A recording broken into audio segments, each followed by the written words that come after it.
की जो अगली टेस्ट सीरीज़ है बांग्लादेश के ख़िलाफ़, उस टेस्ट सीरीज़ के लिए ये ख़बरें आ रही हैं कि कुछ क्रिकेटर्स को बतौर सज़ा ड्रॉप किया जाएगा और कुछ क्रिकेटर को इस सीरीज़ में आराम करवाया जाएगा उनका वर्कलोड मैनेज करने के लिए। तो ये सज़ा किन क्रिकेटर्स को दी जा रही है और किन क्रिकेटर्स को वर्कलोड के लिए रेस्ट करवाया जा रहा है, और कुछ नाम ऐसे भी सोशल मीडिया पे गर्दिश कर रहे हैं जिनको ड्रॉप नहीं किया जाना, वो गलत ख़बरें चल रही हैं, गलत स्पेकुलेशन चल रही हैं।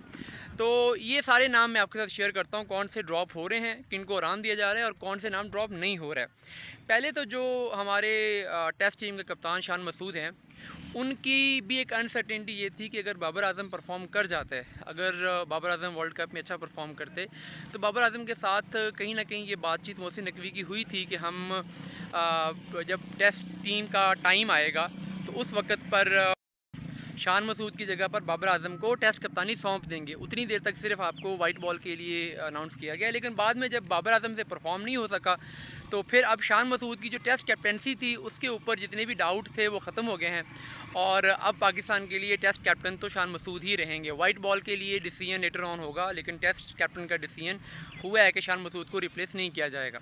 वैसे भी शान मसूद के जो टेस्ट सीरीज़ थी ऑस्ट्रेलिया वाली, उसमें जो टेक्निकल डिसीजन थे वो अच्छे रहे थे, तो इसलिए शान मसूद कप्तानी करेंगे। ये जो सीरीज़ बांग्लादेश वाली है, ये सीरीज़ इतनी इसको ईजी नहीं लिया जा सकता, क्योंकि पाकिस्तान ये नहीं कह सकता कि ये कोई आम सीरीज़ है। ये सीरीज़ टेस्ट चैम्पियनशिप में जो पाकिस्तान की कैंपेन है उसमें ये काउंट होगी, और अगर पाकिस्तान ये सीरीज़ हारता है तो पाकिस्तान के टेस्ट चैम्पियनशिप के फ़ाइनल में खेलने के चांसेस मज़ीद कम हो सकते हैं। इसलिए पाकिस्तान को ये सीरीज़ हर हाल में जीतनी है, और वैसे भी होम सीरीज़ है, तो इसलिए पाकिस्तान इसमें बहुत ज़्यादा तब्दीलियाँ तो नहीं करेगा, और इसमें कुछ हमारे इंपॉर्टेंट प्लेयर हैं वो खेलेंगे, लेकिन जो कुछ ऐसे प्लेयर हैं जो आउट ऑफ फॉर्म हैं या जिनसे पीसीबी नाराज़ है, जो गैरी केस्टन की जो रिपोर्ट में जिनके ऊपर उंगलियां उठाई गई हैं, उनको ज़ाहिर है इसमें कंसीडर नहीं किया जाएगा। अब ये नाम कौन कौन से हैं, लोग ये रिपोर्ट कर रहे हैं कि शायद बाबर आजम और मोहम्मद रिजवान भी इस सीरीज़ में ड्रॉप होने जा रहे हैं। तो मैं ये बात आपको कैटेगरीकली बता दूं कि ऐसी कोई बात नहीं है।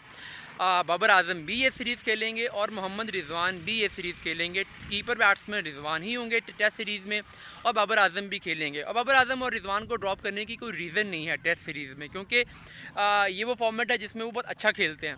तो इसलिए दूसरा है कि बज़ाहिर इनके ऊपर कोई ओनस भी नहीं है, कोई ग्रुपिंग का, कोई इस तरह की चीज़ों का। बाबर को रिस्पॉन्सिबिलिटी से, कैप्टनसी से हटाना और बात है, बाबर आजम को एज अ प्लेयर ड्रॉप करना और बात है। तो एज अ प्लेयर वो ड्रॉप नहीं होंगे, ना ही उनको रेस्ट दिया जाएगा।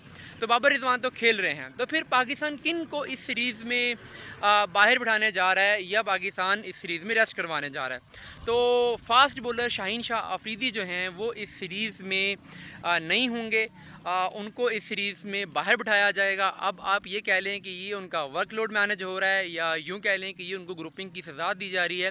दोनों केसेस में बहरहाल शाहीन शाह अफरीदी इस सीरीज़ में नहीं होंगे। पाकिस्तान इस सीरीज़ में शाहीन शाह अफरीदी को रेस्ट करवाएगा और पाकिस्तान नसीम शाह से ये सीरीज़ खिलाएगा, नसीम शाह खेलेंगे।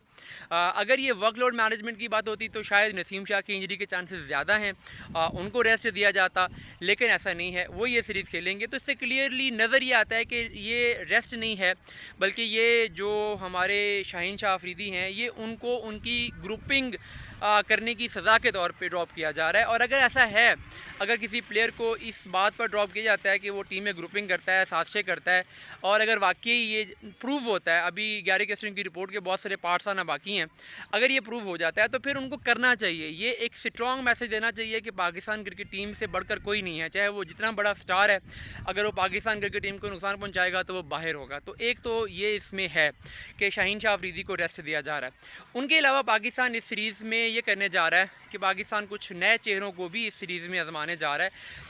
पाकिस्तान अब्दुल्ला शफीक को तो लेके आएगा, इमामुल हक जो हैं वो भी इस टेस्ट सीरीज़ से ड्रॉप होने जा रहे हैं, वो इस सीरीज़ में पाकिस्तान के ओपनर नहीं होंगे, और पाकिस्तान ओपनिंग कॉम्बिनेशन पर कुछ नए चेहरे ट्राई करेगा। साइम अयूब को पाकिस्तान ने ऑस्ट्रेलिया के टूर में चांस दिया था, लेकिन यहाँ पर वो नहीं होंगे, कुछ नए ओपनर्स होंगे जिनको पाकिस्तान इस सीरीज़ में ट्राई करेगा।